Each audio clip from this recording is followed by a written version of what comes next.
रामपुर की सभी खबरों को देखने के लिए आप हमारे चैनल को सब्सक्राइब करें और साथ ही बेल आइकन ज़रूर दबाएं, जिससे आपको सभी खबरों का नोटिफिकेशन समय पर मिल सके।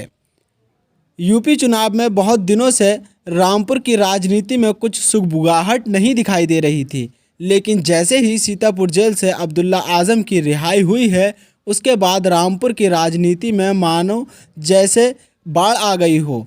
अब तक जो लोग रामपुर में सपा से नाराज़ दिखाई दे रहे थे, अब्दुल्ला आजम के जेल से आने के बाद अब वे सब लोग सपा के समर्थन में नारे लगाते हुए दिखाई दे रहे हैं। अब्दुल्ला आजम ने एक पत्रकार को इंटरव्यू में ओवैसी पर निशाना साधते हुए कहा कि ओवैसी साहब सिर्फ और सिर्फ यूपी की राजनीति में अपनी सरकार बनाने नहीं, बल्कि सरकार बनती हुई बिगाड़ने आ रहे हैं। अब्दुल्ला आजम ने आगे कहा कि आपने देखा बिहार में ओवैसी साहब ने क्या किया। वहाँ वे खुद जीत ना सके और 5 सीटें जीतकर उन्होंने बनती हुई सरकार को बनने से रोक दिया। वहाँ बीजेपी को इसका पूरा फ़ायदा मिला और अब यही काम ओवैसी साहब यूपी में करने आ रहे हैं।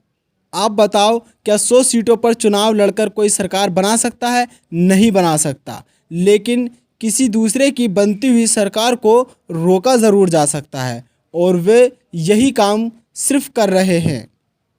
इसके बाद अब्दुल्ला आजम ने अपने परिवार के साथ हुए बर्ताव का जिक्र करते हुए कहा, एक बेटा होने के नाते जो मैंने अपने परिवार के साथ होता देखा है, वे खुदा किसी दुश्मन के बेटे को भी ना दिखाए। ये बात कहते हुए अब्दुल्ला आजम भावुक हो गए थे, मानो उनके गले से आवाज़ निकल नहीं रही थी। अपने भरे हुए गले से वे बस इतना ही बोल पाए कि बस अब जल्द से जल्द मुझे इंतज़ार है कि मेरे वालिद साहब यानी कि आज़म खां साहब जेल से बाहर आ जाएं। और इसके बाद जब अब्दुल्ला आजम ने अपना दर्द बयान करते हुए कहा, मैं 23 महीने बाद जब जेल से रिहा होकर अपने घर पहुंचा तो मुझे अपना घर ही अजनबियों सा लग रहा था और सुबह को जब मैं तैयार होने लगा तो मुझे तैयार होने में पूरे 2 घंटे लगे, क्योंकि हर चीज़ मेरे हिसाब से नहीं दिखाई दे रही थी। कौन सी चीज़ कहाँ रखी है मुझे कुछ समझ नहीं आ रहा था। और ये कहते हुए अब्दुल्ला आजम एक बार फिर से भावुक हो गए थे।